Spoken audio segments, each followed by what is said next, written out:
Another rendezvous of Prime Flash on My Media Prime Television. With me, Audrey, Zatsa. We begin with education this morning, where at least 140,000 candidates who registered for the baccalaureate general examinations throughout the national territory will begin writing this morning in different examination centers. The exam is a gateway to higher education. A CPDM man identified as Lukong Francis is reported to have been killed by alleged separatist fighters. According to a source, he was seen lying dead over the weekend with a rope tied on his neck in Mantung Junction in the northwest region. Lukong Francis, who was a literature teacher in some private schools in Jakiri, northwest region, was one of the 3 persons who marched in Jakiri on 20th May. An amateur video of the 3 marching made rounds on social media. According to sources, the other 2 left the village after the march passed. It should be recorded that separatist fighters had imposed a lockdown to disrupt the celebrations in the English-speaking regions of the country. Cameroon has pledged the sum of 500 million francs CFA to support the African Union in addressing humanitarian causes of the continent. The announcement was made in Malabo by Prime Minister and Head of Government, Chief Dr. Joseph John Gute, representing President Paul Biya at the 15th African Union Extraordinary Humanitarian and Pledging Conference, which took place on Friday, May 27 and Saturday, May 28, 2022. This summit, chaired by the Senegalese President Macky Sall, takes place in the context of a series of coups d'etat in Africa.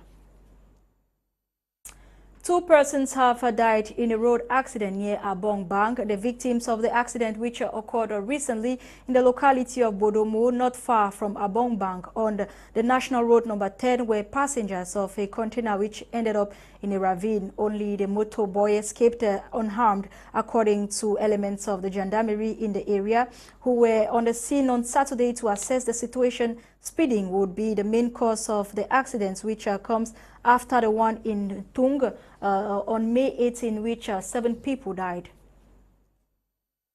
Still on road accidents, 2 persons have lost their lives and many injured on the cliff of Mbe at about 50 kilometers from Ngaoundéré. This was over the weekend. The injured are currently receiving treatment at the Norwegian hospital in Ngaoundéré.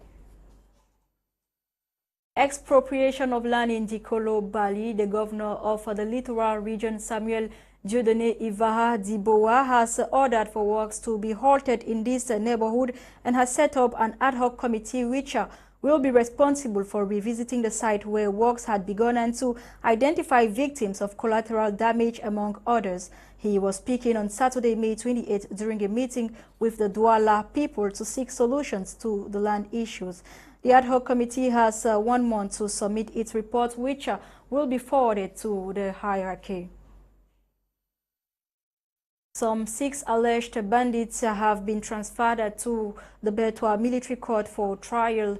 They were presented to the press recently in Baturi Kade division, where they had been operating.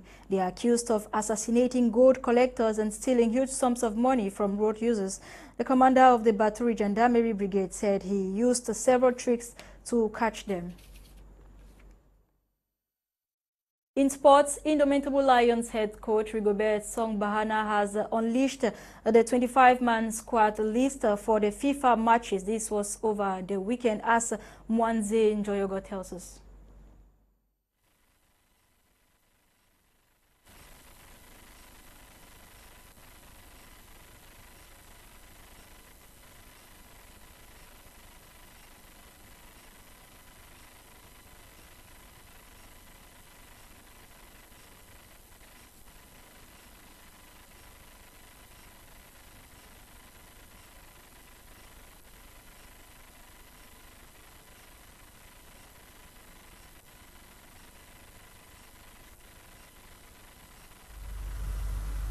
In Nigeria, a stampede at a charity event in the southern part of the country is reported to have left 31 persons dead and 7 injured.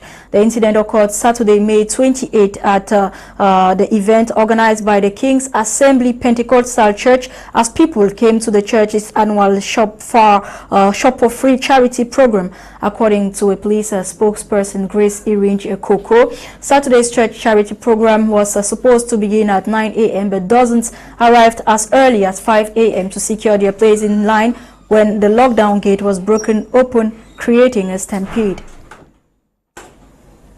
That was it for today's edition of Prime Flash, produced by Elvis.